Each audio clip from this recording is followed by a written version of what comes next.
आज मैं आपको नेहा नाम की एक लड़की की दर्द भरी कहानी आपको बताने वाला हूँ। कभी कभी अपनों के लिए अच्छा सोचना बुरा बन जाता है। हमें पता भी नहीं चलता। नेहा के साथ भी कुछ ऐसा ही हुआ। तो आइए जानते हैं कि क्या है नेहा की दर्द भरी कहानी। नेहा एक मिडिल क्लास फैमिली से थी, जिसने अपनी अभी पढ़ाई पूरी कर ली थी और अब वह अपने घर पर छोटे बच्चों को ट्यूशन पढ़ाती थी। नेहा काफी खूबसूरत थी और वो दिखने में बिल्कुल गुड़िया की तरह थी। उसके माता-पिता उसकी शादी के लिए अच्छे लड़के की तलाश कर रहे थे। तभी नेहा के मामा ने एक लड़के के बारे में बताया। उन्होंने कहा कि लड़के का नाम राहुल है और वह किसी कंपनी में मैनेजर के पद पर है और महीने के 65,000 कमाता है। नेहा के माता-पिता ने लड़के की फोटो देखी तो उन्हें लड़का पसंद आ गया। जब नेहा की मां ने नेहा को लड़के की तस्वीर दिखाई तो नेहा ने कहा, जब आप दोनों को लड़का पसंद है तो मुझे भी पसंद है। अब लड़का और लड़की वालों के परिवार ने मिलकर शादी की तारीख तय कर दी। नेहा के माता-पिता बहुत खुश थे कि उनकी बेटी की शादी एक अच्छे घर में हो रही है। पूरे धूमधाम से नेहा की शादी हो गई। कुछ दिन तो नेहा को अपने माता-पिता और अपने घर की बहुत याद आई। नेहा की शादी के अब 3 महीने बीत गए थे। अब उसका पति राहुल पहले जैसा व्यवहार नेहा के साथ नहीं करता था। राहुल नेहा से अब चिढ़ा-चिढ़ा सा रहता था। राहुल अब ना पहले जैसा नेहा को प्यार करता है और ना ही उसकी बातों को मानता। नेहा को समझ नहीं आ रहा था कि वह क्या करे। वह बस रोकर अपने दर्द को कम करने की कोशिश करती। एक दिन नेहा को पता चला कि राहुल सिगरेट पीने के बहाने छत पर जाता है और किसी लड़की से बात करता है।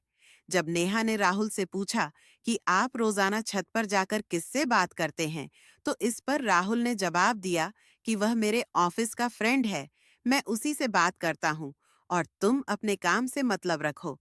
ज्यादा सीआईडी बनने की जरूरत नहीं है। फिर ऐसे वक्त बीतता गया। अब होली का दिन था। राहुल के कुछ फ्रेंड उसके घर आए थे। सभी ने घर पर पार्टी किया। उस दिन राहुल का एक फ्रेंड थोड़ा ज्यादा ड्रिंक कर लिया था और उसने नशे में नेहा के सामने जाकर कहा, भाभी, आप इतनी प्यारी और मासूम हो, फिर भी राहुल भाई दिन भर उस घमंडी मेघा से बात करते हैं। लगता है कि आप राहुल भाई का सही से ख्याल नहीं रखती हो। यह सुनकर नेहा का शक अब हकीकत में बदल गया। अगली सुबह जब नेहा ने राहुल से पूछा कि ये मेघा कौन है और आपकी क्या लगती है, तो राहुल ने कहा, मैं तुम्हें क्यों बताऊं? नेहा ने कहा, मैं बीबी हूं आपकी। फिर राहुल ने कहा, देखो, तुमसे पहले वह मेरी लाइफ में आई थी। फिर नेहा ने कहा, तो फिर मुझसे शादी क्यों की? राहुल ने कहा, बस तुम अच्छी लगी, इसलिए शादी कर ली। फिर नेहा ने गुस्से में कहा, अब तुम देखना, मैं उस कमीनी लड़की को कैसे सबक सिखाती हूँ। मेघा को जब नेहा ने कमीनी कहा, तो राहुल ने गुस्से में नेहा को बहुत मारा और उसे एक कमरे में बंद कर दिया। नेहा की सास को सब पता था, फिर भी वह अपने बेटे के सामने एक शब्द नहीं बोलती थी। शाम को जब राहुल आया, तो उसने रूम का दरवाजा खोला। उस दिन नेहा की तबीयत खराब थी, फिर भी उसी हालत में उसने खाना बनाया। नेहा ये सारी बातें अपनी माँ को बताना चाहती थी, लेकिन चाह कर भी वह नहीं बता पा रही थी, क्योंकि वह जानती थी कि अगर उसके माता-पिता को यह सब पता चलेगा, वह परेशान हो जाएंगे। राहुल ने नेहा के साथ नौकरानी जैसा व्यवहार करने लगा। छोटी-छोटी बातों पर उसे मारता। नेहा अब धीरे-धीरे डिप्रेशन का शिकार होने लगी। उसके दिमाग में गलत-गलत ख्याल आने लगे। अब न वह समय पर खाना खाती और न ही किसी से बात करती। आखिरकार एक दिन इन सब से परेशान होकर नेहा ने रूम में फांसी लगाकर आत्महत्या कर ली। नेहा ने आत्महत्या का कारण किसी को नहीं बताया, लेकिन उसकी सास को पता था कि नेहा ने आत्महत्या क्यों की।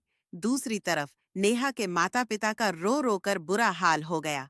फिर नेहा की मां ने पुलिस को आत्महत्या का कारण उसके ससुराल वालों को बताया। पुलिस वाले राहुल और उसके माता-पिता को ले गए, लेकिन पैसों के दम पर कुछ ही दिनों में राहुल और उसके माता-पिता जेल से छूट गए। एक बात हमेशा याद रखिए कि जीवन में अक्सर अच्छा दिखने वाला इंसान अच्छा नहीं होता।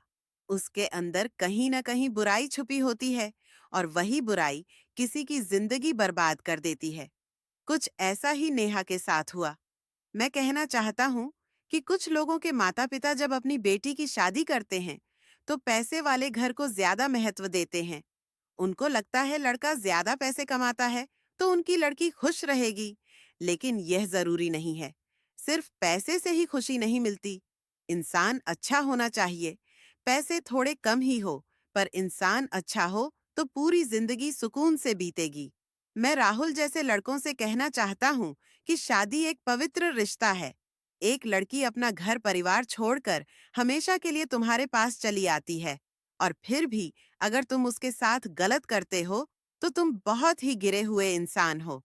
अगर किसी से शादी करते हो, तो पूरी तरह से उसे निभाओ, और अगर नहीं निभा सकते, तो शादी करके किसी की जिंदगी बर्बाद मत करो। वैसे आप सबको क्या लगता है?